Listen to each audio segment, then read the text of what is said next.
여러분 안녕하세요. 오늘은 예수께서 야훼이신 증거들 153가지 중에 14번째 증거로 유일신론, 양태론, 삼위일체론 이 세 가지를 비교하면서 말씀드리도록 하겠습니다. 먼저 예수님과 사도들이 가르친 초대교회의 유일신론에 대해서 말씀드리자면 한 분 하나님에 관한 신론은 십계명에 명백하게 기록되어 있고 특히 제1계명, 2계명, 3계명은 다른 모든 성경 기록보다 절대적으로 권위가 있고 주 하나님께서 성경 기록보다 먼저 친히 돌판에 기록해 주신 명령대로 믿는 신론입니다. 곧 오직 한 분 야훼만이 하나님이시라는 거죠. 당시의 유일한 성경인 구약 성경에 명시된 이 신론은 주 하나님의 종인 선지자들과 야훼 증인인 선민들이 믿었으며 증거했고 하나님이 모든 선지자들을 통하여서 확증한 신론이라는 것입니다. 하나님의 아들 예수께서도 다른 신이 없다고 부인하시며 동일한 신론만을 증언하셨습니다.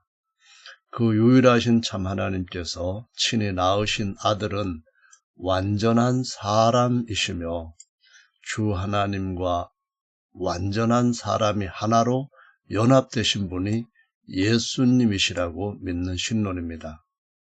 유일한 중보자, 즉 완전한 사람인 아들 안에 야훼 하나님께서 계신다는 신론입니다. 곧 아들 안에 아버지가 계시는 거죠. 아들이라는 사람을 초소로 삼고 형상으로 삼고 그 안에 하나님 아버지 야훼께서 계신다는 신론입니다.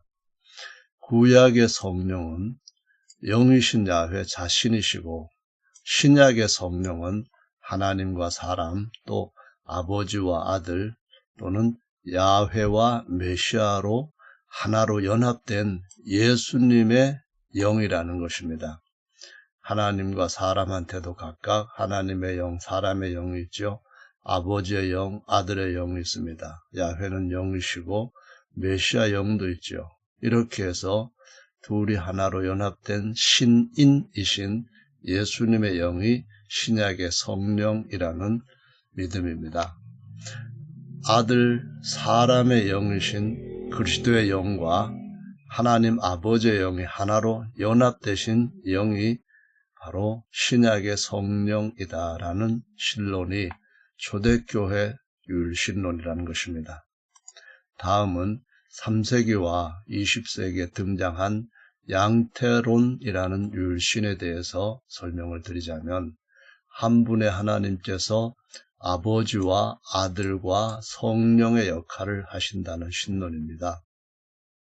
창조에는 아버지로, 후속에서는 아들로, 성화에 있어서는 성령으로 역사하신다고 주장을 하고 또 어떤 이들은 성부시대, 성자시대, 성령시대로 나누기도 하는 신론입니다. 이것은 비유로 이렇게 설명을 하는데요. 한 사람이 집에서는 아버지, 교회에서는 목사, 학교에서는 교수 역할을 할 수 있지만은 세 사람이 아니라는 것입니다. 이런 비유와 함께 물로 양태론을 설명을 하는데요. 상온에서는 액체, 영하에서는 고체, 100도씨 이상에서는 기체인데 그러나 액체, 고체, 기체의 분자식은 똑같은 H2O라는 것입니다. 이것이 바로 양태론적 유일신론을 설명하는 것이죠. 터툴리안이 라틴어로 트리니타스라는 단어를 만들고 이 단어로 삼위일체 개념을 처음으로 주장을 했습니다. 또한 터툴리안은 가면, 역할이라는 뜻의 라틴어 페르소나를 사용해서 한 하나님 안에 세 페르소나가 있다. 곧 세 위격 또는 세 인격이라는 삼위일체를 주장을 했습니다.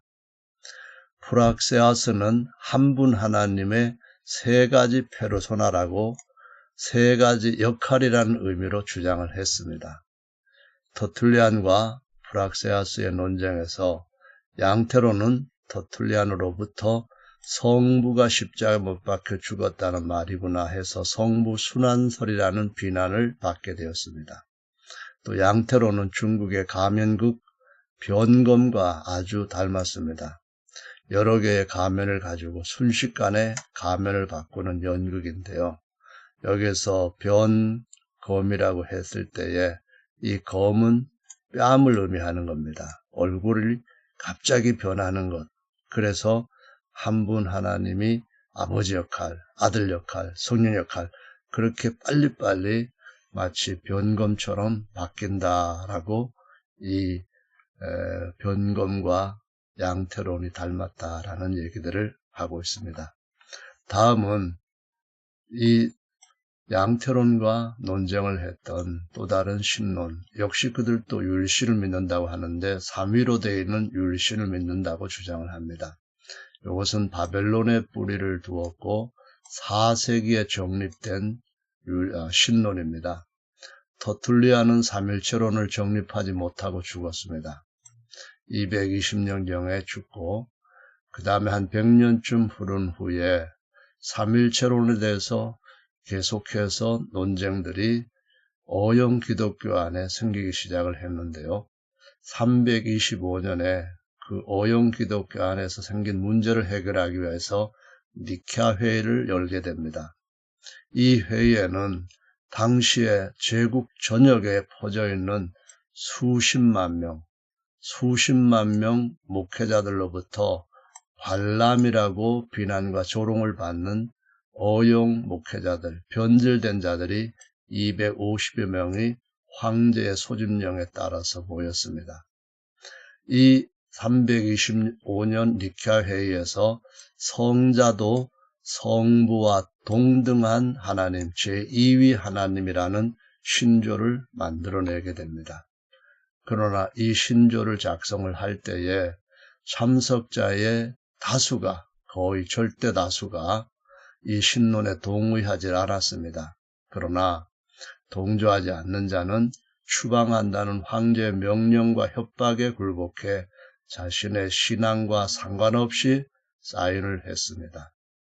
그리고 325년 이 니케아 회의에서는 이 삼일체론 중에 제2위 하나님만 결정한 것이 아니라 이교도의 많은 다른 것들도 도입을 했습니다. 콘스탄틴은 이 회의를 주관했고 그가 죽을 때까지 폰티팍스 막스무스라고 하는 직을 가지고 있었던 것을 볼 수가 있습니다. 이제 콘스탄틴도 죽고 난 뒤에 황제들이 자기들이 갖고 있는 종교와 정치적 성향에 따라서 이 삼일체론은 이단과 정통이라고 하는 시소를 계속 이어가게 되는 것을 볼 수가 있습니다. 380년 데오도시우스가 어용 기독교를 사실상 로마의 국교로 공포를 합니다. 392년에는 전 제국으로 국교화를 명령하게 되는데요. 이 황제 슬하에 있던 어용 기독교, 제국 기독교만 이 신론을 따랐을 뿐 당시의 절대 다수의 순수한 교회들은 초대교회의 율신론을 따르고 있었습니다. 그 후 데오도시우스 황제는 381년에 콘스탄티노플 회의를 소집을 합니다. 거기에서 성령도 동등한 하나님이라고 해서 1위, 2위, 3위라고 하는 삼일체 교리를 정립을 하게 됩니다. 이렇게 해서 세워진 삼일체 교리가 아까 말씀드린 것처럼 10년도 안 가서 이단으로 전락을 하게 되고 또 엎치락 뒤치락 했던 것을 자세하게 다른 시간에 설명드리도록 하겠습니다. 이번에는 양테론에 대한 문제를 말씀을 드리겠습니다. 양테론적 율신의 문제는 상당히 많습니다. 양테론은 오직 한 분이라는 제1계명을 지키기 위해 등장한 신론이기는 한데 안타깝게도 셋이 하나라는 바벨론의 삼신론 틀에 갇히게 되었습니다. 완전한 사람인 아들의 역할은 없고 하나님이 아들, 사람 역할을 한다는 신론입니다. 야훼 하나님은 단지 거룩한 영이시지만 주 예수님은 야훼 하나님과 완전한 사람이십니다. 완전한 사람은 속사람과 겉사람으로 연합된 사람이죠. 이러한 예수님께서 하나님과 제사장과 어린 양으로 역할을 하시는 겁니다.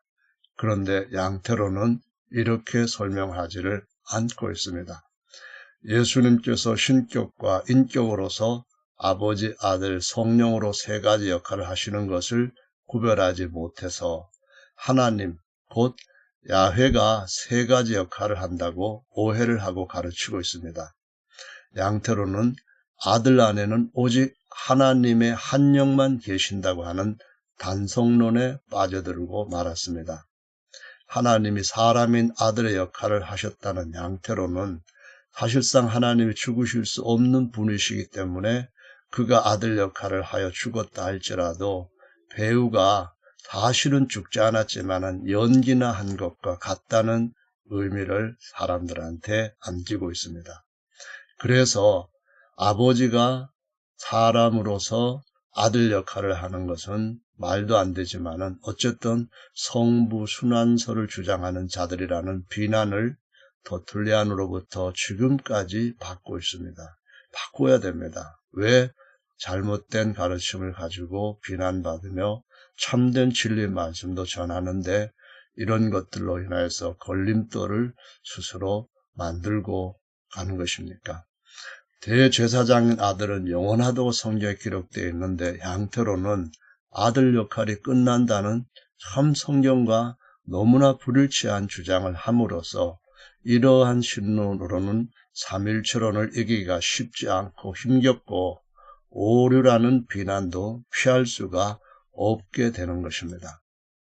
단성론과 연관성을 가진 양태론의 문제점에 대해서 계속 살펴보시면은 단성론은 예수께 인성은 없고 신성만 있다고 주장하는 기독론으로 콘스탄티노플의 에우티케스가 대표적 인물이었습니다. 태어난 아들이 제2의 신이라고 하는 삼일체론도 사실상은 아들에 대한 인간의 속성, 인성에 대한 것들의 이해 부족으로 단성론이 모태가 되어서 나온 것입니다. 사람이신 아들의 역할을 하나님이 대신한다는 양태론도 속을 열어보면 단성론의 영향에서 벗어나지를 못했습니다. 양태론자들은 아들 안에 사람의 영, 곧 아들의 영은 없고 하나님의 영만 있다고 주장을 하고 있기 때문입니다. 하나님은 죽으실 수도 없는 절대적인 신격이신데 양태론은 하나님이 죄인을 대신해 죽으시는 사람, 아들 역할을 했다고 함으로써 사실상 초대교회에 등장했던 가현설이나 유일하신 중보자 사람이신 그리스도 무용론을 연상시키게 합니다.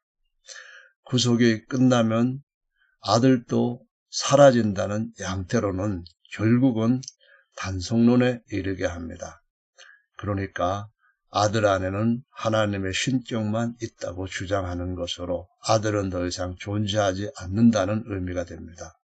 양태로는 아버지께서 유일한 중보자인 사람, 디모데전서 2장 5절의 기록처럼 아들을 보내셨다는 수많은 구절들, 특히 요한복음에 보면은 아버지께서 아들을 보내셨다는 말씀이 굉장히 많이 나오는데 이런 말씀들을 다 부인을 하는 그러한 모습을 보입니다. 왜곡을 하는 거죠. 사실상 그 내면에는 단성론을 따르고 있다는 것을 보여주고 있을 뿐입니다. 양태로는 하나님께서 낳으신 아들과 하나님께서 지으신 아들의 차이를 거의 모르고 있습니다. 따라서 양태로는 이 교리를 지키기 위하여서 여러 구절의 복음의 깊은 진리를 제물로 삼고 있는 것도 사실입니다. 다음은 양태로는 성경이 변제되었다는 주장도 한다는 것인데요.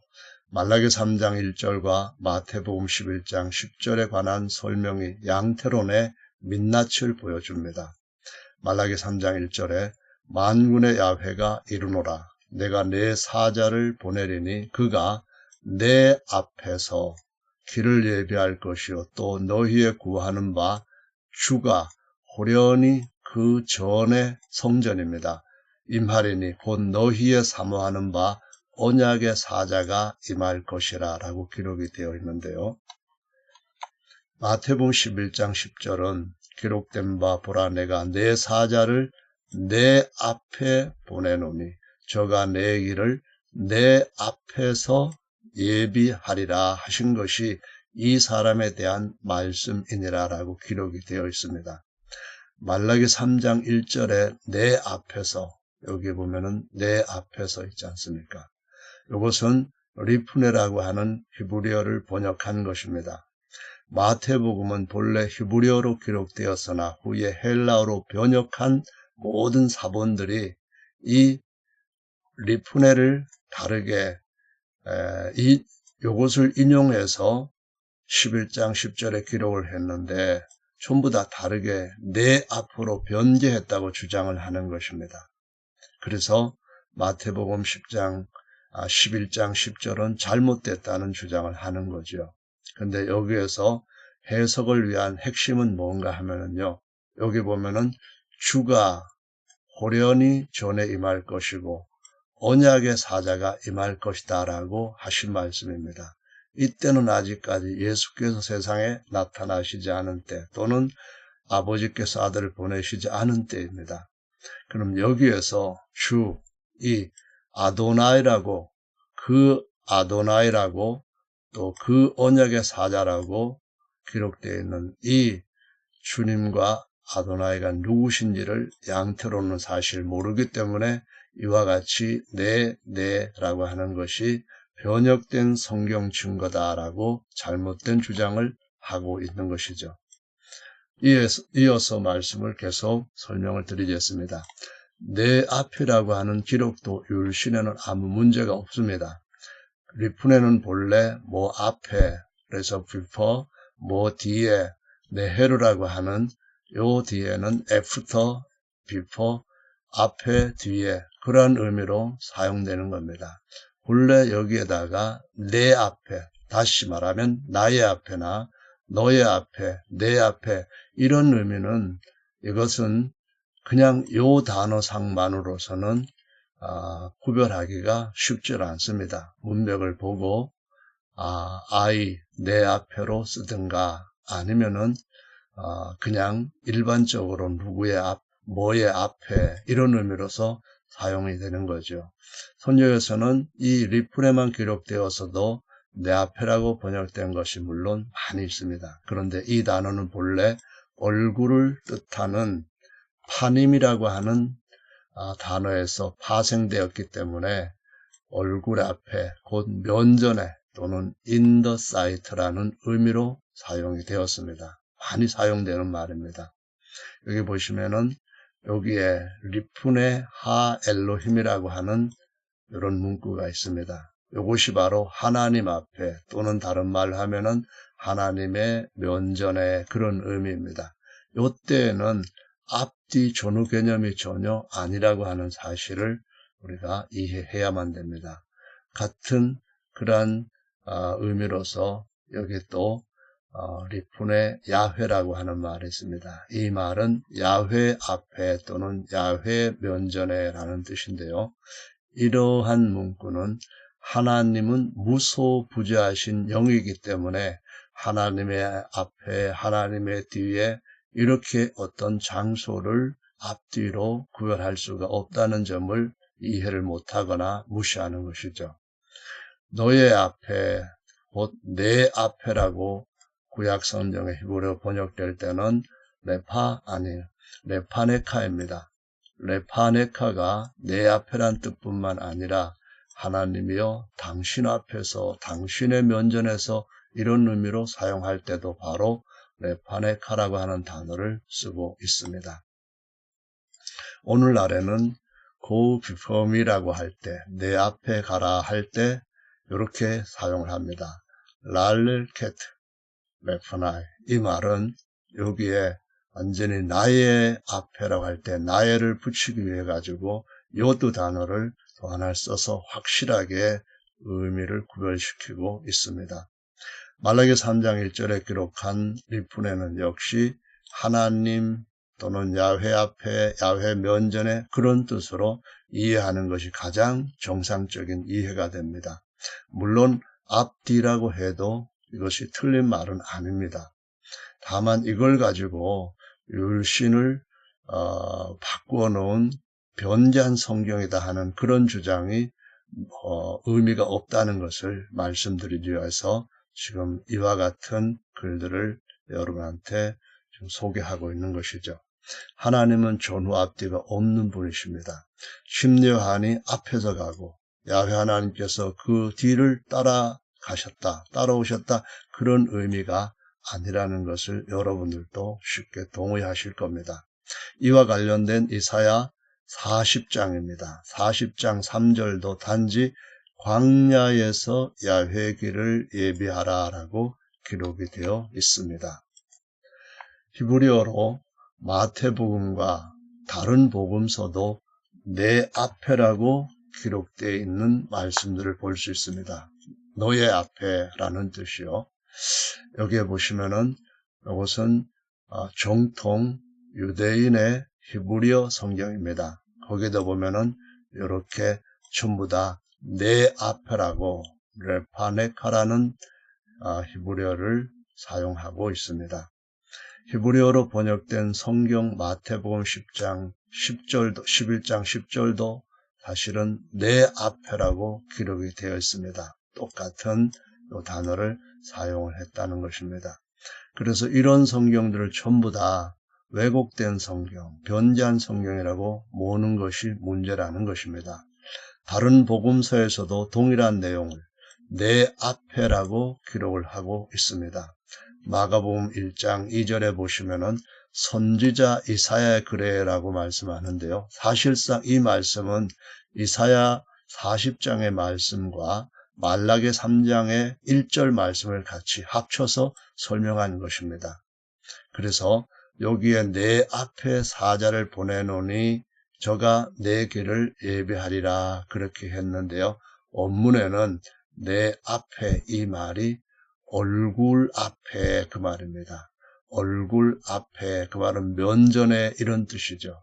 누가복음 7장 27절에서 보면은 내 앞에 했을 때 역시 프로소폰 얼굴 앞에 그런 말입니다. 내 면전에 그 말씀이죠. 그래서 내 앞에서 그럼 내 앞에서 내 길을 예비할 것이다 할 때 바로 침례 요한에 대한 말씀이라는 것이다 라고 기록을 하고 있는 겁니다.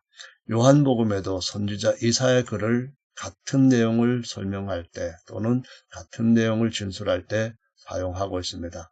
그럼 거기에 보시면은 주의 길을 곧게 하라고 광야에서 외치는 자의 소리다 했는데 이 주님이 누굽니까? 요한복음 1장에서도 분명하게 예수님을 가리키는 것입니다. 말라기 3장 1절에서도 그 아도나이 하면서 또 한번 언약의 사자라고 하는 말씀을 하고 있습니다. 그렇다면 이것은 무엇을 의미하는 것일까요? 예수님이야말로 야훼 하나님이시면서 메시아라고 하는 사실입니다. 그러므로 예수님의 길을 예비한다는 것은 메시아의 길을 예비한다는 것과 같을 뿐만 아니라 더 이사야의 말씀으로 풀어서 말할 때는 야훼 길을 앞에서 예비한다는 의미가 되는 것입니다. 헬라어 마태복음의 증가는 유일하신 하나님에 관한 것을 보시면 더욱더 분명해집니다. 마태복음 1장 21절에 아들을 낳으리니 이름을 예수라 하라. 이는 자기 백성을 저희 죄에서 구원할 자이심이라 라고 말씀합니다. 이 말씀은 새 언약의 사자라고 하는 말과 같은 것이고요. 이 예수라고 하는 이름은 야훼의 구원이라는 뜻입니다. 곧 야훼 더하기 예수와 이런 의미로 헬라어로는 예수스라고 하는 성함을 우리말로는 예수라고 표기를 한 것이죠. 23절에 보시면은 처녀가 잉태하여 아들을 낳을 것이라고 말씀합니다. 똑같은 아들에 대한 얘기인데 그 아들의 칭호 이것은 직함이라고 할 수 있는데요. 임마누엘이라고 합니다. 임마누엘은 번역이 나와 있습니다. 하나님 곧 이사야 성경에서는 야훼 외에 다른 주가 없다, 다른 하나님이 없다는 빽빽한 선언을 볼 수가 있습니다. 그래서 여기에 엘은 누군가 하면은 야훼 하나님이 틀림없습니다. 이분밖에 없습니다. 임마누엘은 번역하면 하나님이 우리와 함께 계시다라는 뜻이라고 성경은 풀어놓고 있습니다. 주 야훼 하나님께서 마리아에게서 태어나신 것이 아니잖아요. 마리아가 낳은 아들은 하나님이 아닌 인자, 사람의 아들입니다. 하나님의 아들은 그 안에 야훼 주 하나님 아버지가 계시는 사람입니다. 그 신격을 따라 선민을 자기 백성이라고 부르시는 겁니다. 그 신격 입장에서는 이스라엘 백성들이 섬 삼으신 야훼 하나님이라는 그런 의미입니다. 임마누엘이라고 하는 칭호를 가진 분은 의심 없이 예수님이잖아요. 그럼 예수님의 길을 예비한다는 것은 누구의 길을 예비하는 것입니까? 야훼의 길을 예비하는 겁니다. 아도나이의 길을 예비할 뿐만 아니라 아도나이는 어디에나 다 계시는 분이기 때문에 그분이 보이시도록 그 형상으로 나타내시는 분이 바로 하나님의 형상인 아들입니다. 그래서 아들을 영접하는 것, 아들 앞에서 길을 예비하는 것, 그것은 그의 안에 계시는 아버지의 길을 예비하는 것, 곧 야훼의 길을 예비하는 것이라는 말씀이죠. 예수께서 육체의 장막을 입으시고 육체의 장막되는 사람 중에 임하신 엘로힘이라는 증언이 요한복음 1장 14절입니다. 말씀이 육신이 되어 우리 가운데 장막을 치심에라는 의미입니다. 우리말로는 우리 가운데 거하심에라고 번역을 했죠. 예수님의 신격은 야훼 엘로힘이십니다. 아무도 보지 못했고 볼 수도 없는 분이 하나님이십니다. 공간 안팎에 충만하시기 때문에 존재하시는 분으로서 앞뒤에 하나님이 안 계신다? 이런 표현은 없습니다. 하나님은 어디에나 다 계시는 분인데 그런 분의 초림이란 말이 무슨 의미겠습니까? 어디에나 다 계시는 분이 어디에 오시고 어디에 임재하시고 안 하시고가 있겠습니까? 이것은 그분이 아들이자 그분의 형상 안에서 자신이 계신 것을 나타내실 때, 역사하시는 것을 나타내실 때 그래서 오셨다는 의미로 초림이라고 하는 말을 쓰고 있는 것이고요. 그의 초림을 준비한 것은 예수님의 오심을 준비한 것과 같다라는 말씀입니다. 이사야가 메시아를 예언한 말씀들을 주목해 봅시다. 이사야 6장 1절에 우시아 왕의 죽던 해에 내가 본즉 주께서 높이 들린 보좌에 앉으셨는데 그 옷자락은 성전에 가득하였다. 이 주가 누굴까요? 이사야 7장 14절에 그러므로 주께서 친히 징조로 너희에게 주실 것이라. 보라 처녀가 잉태하여 아들을 낳을 것이요 그 이름을 임마누엘이라 하리라. 함께 하시는 엘로힘 누굴까요? 이 두 구절의 줄은 히브리어로 아도나이고 야훼를 아도나이로 불러왔던 것을 아시는 분들은 아십니다. 이사야 9장 6절이 이어지는데요. 한 아기가 우리에게 낳고 한 아들을 우리에게 주신 바 되었는데 곧 완전하신 예수님, 사람으로서 완전하신 예수님의 겉사람과 속사람에 대한 말씀을 이렇게 표현하고 있습니다. 그 어깨는 정사를 메었고 그 이름은 기묘자라, 모사라, 그리고 전능하신 하나님이라고 말씀합니다. 아기가 전능하신 하나님이 아니거든요. 그러나 아기 안에 전능하신 하나님이 계시니까 아기에게 경배하는 것이 아니라 하나님께 경배하는 것입니다. 영존하시는 아버지, 아들은 아버지다. 그 말이 전혀 아닙니다. 아버지와 아들이 하나가 되셨고 또 아버지는 신격이고 아들은 인격이고 아들 안에 아버지가 계시고 아버지로서는 예수님은 바로 도마가 고백했던 나의 주시며 나의 하나님이십니다 라고 했던 그 제1제명의 하나님이시라는 것입니다. 이 말씀은 명백히 야훼와 완전한 사람이신 예수 그리스도에 대하여서 예언한 말씀입니다.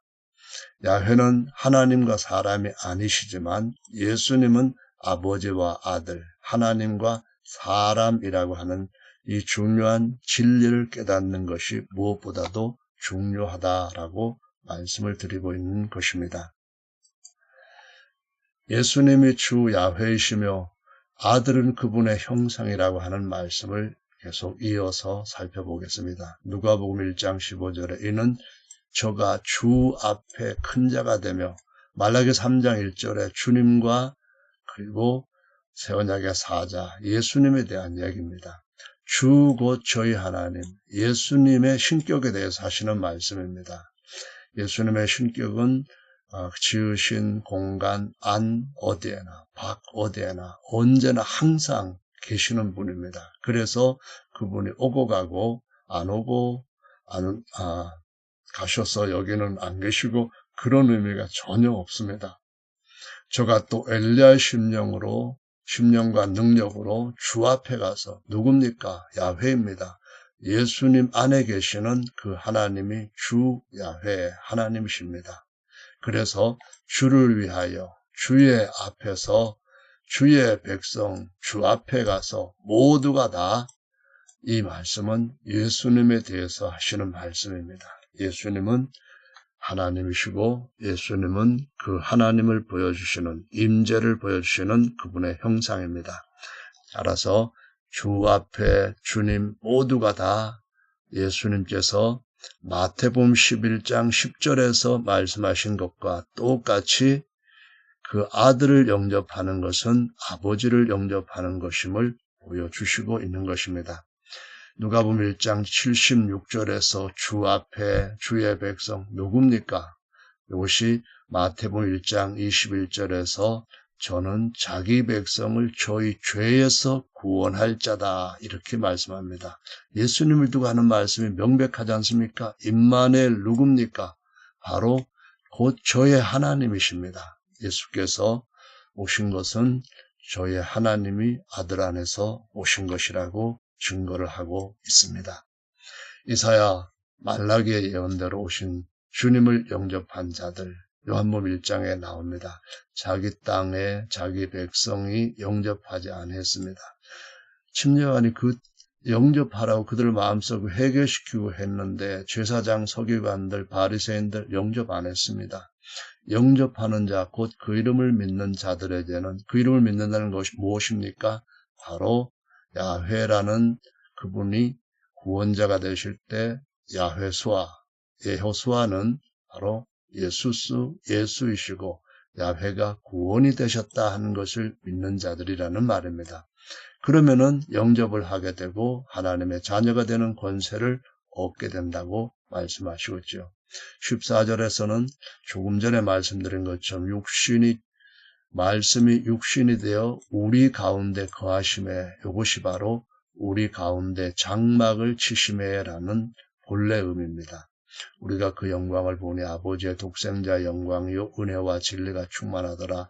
요한이 그에 대하여 증거하여 외쳐가로되 내가 전에 말하기를 내 뒤에 오시느니 이제는 예수님이 육체의 몸을 가지고 계시니까 앞에 있고 뒤에 있고가 이게 성립이 되는 겁니다. 정확하게 이제는 그렇게 말할 수가 있는 환경이 된 것입니다. 오시는 이가 나보다 앞선 것은 나보다 먼저 계심이라 한 것이 이 사람 누굽니까? 예수님에 대한 것입니다. 침례요한이 누구의 길을 예비했습니까? 자기 뒤에 오실 분을 위해서 예비했는데 그 뒤에 오시는 분은 바로 예수 그리스도이십니다. 율법은 모세가 바로 언약의 사자입니다. 그러나 은혜와 진리는 예수 그리스도가 언약의 사자입니다. 본래 하나님을 본 사람이 없으되 아버지 품속에 있는 독생하신 아들, 이건 흠정역 표기가 정확한 의미입니다. 그래서 흠정역 표기한 우리 개역성경 하면은 아들 하나님이 태어났다 이런 식 엉뚱한 해석이 나올 수가 있는 사본상의 문제라는 것을 설명을 드리는 시간이 있겠습니다. 야훼께서 야훼 예수와 구원이죠. 예호수아로 오셨고 그분이 바로 주 하나님과 아버지와 아들 또 그분이 그리스도로서는 새 언약의 사자이시라고 증거하고 있습니다. 여기까지 오늘은 예수님께서 아버지와 아들이시고 야훼와 메시아이기 때문에 야훼의 길을 예배할 수 있는 유일한 방법은 그의 형상이자 그와 하나가 되어서 자신을 나타내시면서 사람들 가운데 장막을 치시고 오신 그들의 하나님 예수님을 영접하는 것이 맞는 것이고, 하나님 아버지는 자기 형상인 아들을 보고, 자기가 보내신 아들을 보고 내 앞에서 길을 예배하는데 너의 속에 내가 너와 함께 내 백성을 찾아가 임마누엘 하겠다. 그런 말씀을 하신 것이 너무나 명백하다는 말씀입니다. 감사합니다. 이것으로 마치겠습니다.